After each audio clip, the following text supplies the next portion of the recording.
Troy and Abbott in the morning. Hey folks, today we are playing Agree to Disagree. I'm your host Eli and this is my co-host Michelle. Welcome! I don't know him. Hopefully we don't get into any big fights. Sometimes you wish I was more feminine. Alright, you ready? Yeah. 1, two, 2, 3, go. Oh wow, okay. Wait, I am actually a little bit shocked. I haven't actually really thought about this, but I don't know, I guess it's fun to like, when you're like all like dressed up and we go out and stuff like that, like that's kind of fun, it's cute, it's whatever. So yeah, and we don't really do that a lot. You don't really do that a lot, so. I was just thinking about this because before the video I went to put on mascara and I was like, wow, like I really don't ever get dressed or ready, and I'm just not really a feminine person. Right. I'm not very clean, and well, those are stereotypes of women, so they're not necessarily true, but whatever, in the classical sense of feminine. Yeah, I don't wear makeup and stuff like that, and while I think there are lots of pros to those things, I definitely understand how you could maybe want those things sometimes. Yeah, and don't get me wrong, I love like the level of whatever like feminine or non-feminine that you are. You know what I'm saying? Like I don't want you to change, but yeah, sometimes I feel like you could do some stuff a little bit more if you wanted to. This is not like a shot at your personality at all or anything like that. Like not taking it to an extreme at all. Like yeah, I think it could be fun and enjoyable for you to be a little bit more feminine sometimes. We can move on. We can do the first juicy one. Agree to disagree that we got married too young. Okay. Well, you can't move it. You were gonna do this one.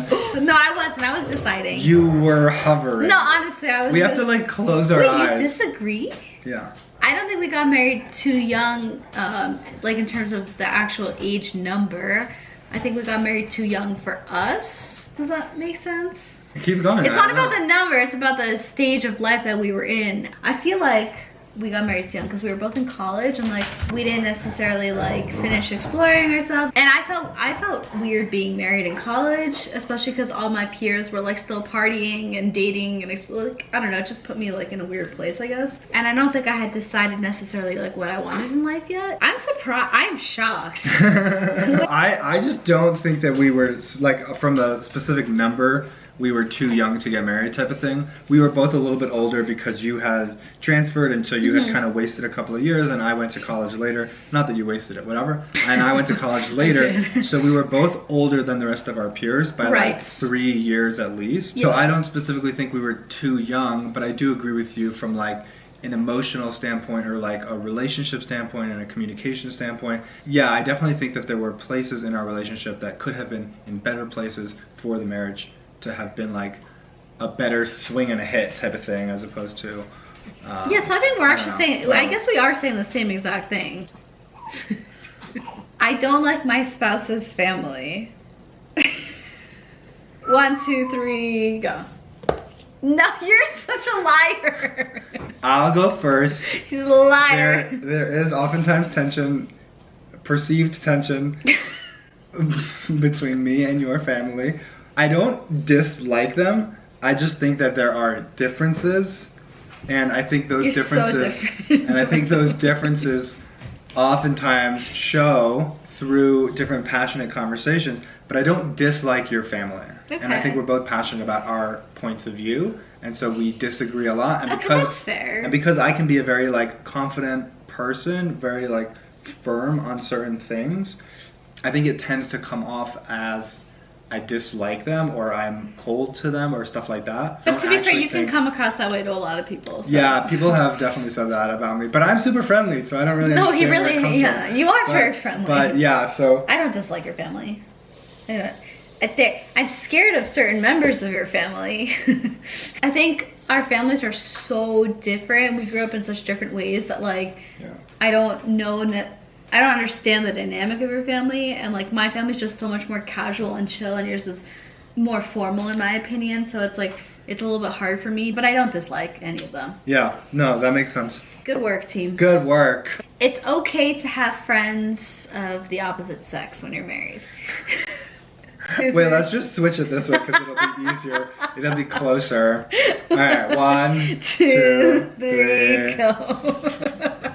Honestly, I'm not a strongly disagree. I'm a disagree. We've had this conversation plenty of times. I don't think there's anything more to say. I think you can have platonic friendships. I do think that it can be more tricky. I think it can be more rare. I think it can be, you need to be more careful in those types of relationships, but I do think that they can exist, especially with people who you've known from beforehand that were just platonic friendships and things like that. I think that's different. Tell me about your disagreements. Oh, where do I start? I obviously think that a huge part of how I feel is just the way I grew up. Yeah. You grew up in a place where it was like kind of normal to have friends who were girls, right? Like in your group. It's like as a teenager. Yes. As a teenager, not as a kid. So I didn't even though like you grew up more religious than I did, like we did not have guy friends. So we had like guys we flirted with or guys we pretended to be friends with, but like there was always something underlying there. Right. So obviously that plays into how I view things now, and I totally know that. Putting that aside, like I just think like once you're married, like if you meet like a coworker who's like the opposite sex and like you start hanging out a lot and getting lunch together, like just you two, like to me it's just iffy. Like that just doesn't sound right. Like I understand if it's in like a group or whatever, but I don't know that there's any more explanation beyond that besides like that it could obviously grow into something because there could be an attraction there. Right. And there's that possibility. I would be very curious to know what people who didn't grow up with our backgrounds would say. If she spits up on you now, that'd be hilarious. You work harder than I do. 1, 2, 3, go. Well, I will say during pregnancy, I think that you took on just in general. How about just in general? Okay, so yeah, so just in general, I think that we just work at different things. I was carrying the majority of the childcare, and to me that was very hard work, and especially like the first year, I felt like I was trying to do a bunch, and I was also trying to build my brand and stuff like that, and like do the social media. And although that seems like it's like fun stuff, it is also work. Yeah, and so I know that you did a lot of the housework and stuff, but I did feel like I was doing a bunch of work with Rosie, and I did as much as I could. I think it's hard to compare the work that you do and the work that I do. When you asked this question, I didn't know that I thought you were talking about like work type of thing as opposed to like just like work. Housework, work, of course you do more than me. So I put this on agree because I thought you were talking about like work. Okay. So it's hard to like know where to draw the line because yes, you were a stay-at-home mom for a little bit, so you were taking care of our kid. Hey, a little bit. It was like 15 months. So like there's 3 things, right? There's housework, there's kid work, and then there's like financial work, which is like whatever you work that makes you money, right? Out of those 3 things, you were definitely doing like all of the kid work for the most part, or majority of it. Let's say like 80% or 90% or whatever, however you want to like slice it. But then for some of the other bits, it was more split. Like let's say the housework was more split, and then like the financial work, when you were at least a stay-at-home mom, obviously I was doing all the work. Yes, you were doing your TikToks and stuff like that. Right, I was trying to get to a financial place, but yeah. And you definitely did a lot of work regardless of like how much money you made during that process. Right. I think it's just very hard to compare. I think we split up things very well, and well, once we found our groove. Yeah, I also thought that maybe this question was just like about like work ethic in general and things like that. Yeah, so the question wasn't super clear to me at least. Yeah, no, your work ethic is spectacular. Mine is shit. So, yes, I strongly agree when it comes to work ethic. Okay, it's okay to go to sleep angry at your partner. 1, 2, 3. We do it sometimes. I hate it. I bawl my eyes to sleep when we're angry at each other, and I like sit there crying, pretending I'm not crying. Yeah, I do sometimes. Every so often. Oh, so you know I'm crying and you ignore it. I think I've heard you once, and I was very mad. I think it's okay because sometimes people just need to cool down a little bit. They need to wait. We've spoken about waiting in the past. I said the waiting was good. You said it was bad. That's not what happened with that conversation. When we get into arguments, sometimes I say maybe let's have this conversation later, or do we really want to talk about this now? Because I start to sense that we both kind of boiling and we can simmer down and things like that. I think that's different. I think that's different though. That's like still giving closure, I guess. But if it's like going to sleep like silently, which is usually what happens, right? When we go to sleep mad at each other, it's just the silence. We fought, we go to sleep, nobody says anything. So I think it's like the fact of going to sleep like mad, but with also zero closure. If we would go to sleep being like, you know, I need to cool off, I can't talk about this right now. That's not like really going to sleep angry. It's like, oh, we're still upset, but we need time to think about it. But like going to sleep with this distance and this coldness, it's like, whereas like usually we cuddle and whatever, it's like, it's so cold to me. You're so warm. I agree. I think there could be more like, hey, we got into an argument, we're both a little bit upset, but like, we're both here for each other, let's simmer down, let's go to sleep. We can talk about it tomorrow when we're both more calm and stuff like that. It is okay to be attracted to other people. 1, 2, 3, go. I don't think there's much to say. I think it's not really okay, but I understand that it's gonna happen. What are you trying to say? I'm trying to say that in this world where I envision that you don't see any women, that they don't exist in your brain, that's not possible. You know, I'd be lying if I said like I didn't watch a movie with an actor that I thought was attractive, which doesn't really happen very often.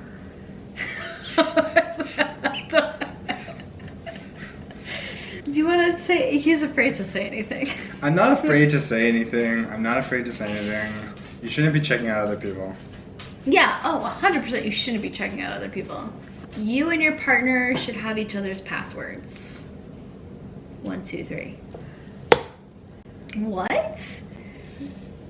What if you die tonight? Certain passwords, like maybe bank accounts. What do you not want to share your password of? Like, I don't know, my Facebook? Girls cheating. I think people are entitled to their privacy. No. Entitled to your privacy is totally, this is not like, I don't think you should have privacy. I think you should have access to each other's passwords, or you should be able to access people's accounts if needed. But obviously privacy and trust are in there, built into the relationship. Privacy is not part of this question type of thing to me. I think certain passwords is really important that I have, and vice versa. But in that, like, there's also an understanding that either we've spoken about or we haven't spoken about, that like, you are entitled to your privacy and I'm entitled to my privacy. I'm just saying, like, I don't think the statement of in general couples should have each other's passwords, I don't think that's true, and I don't think that's a good thing necessarily. Wait, do you have like a list of passwords for me in case something happens to you? I have a to-do list to make you a list of passwords and accounts that are important to check, but I don't. I wouldn't know. Yeah, if I were to die right now, you'd be stuck without any money for a long time. How would I even get access to those things? You'd have to call them up and like prove that I died or whatever it is. Cool. I'll get you that list of passwords. Don't forget to subscribe and like if you want more content like this. You want to pick? Why don't you pick one? Last one. All right. Should we do a really juicy one, or should we just do the juiciest? All right. I mean, the juiciest one here is I've considered. Well, I don't want to say but we've considered divorce. Dun dun dun dun. I feel like we don't know how to be as dramatic as the fake people. Wait, give me your best shocked face. Okay, ready? wait. 1, 2, 3. Okay. I think we should just end it there on that. I think we should just end it on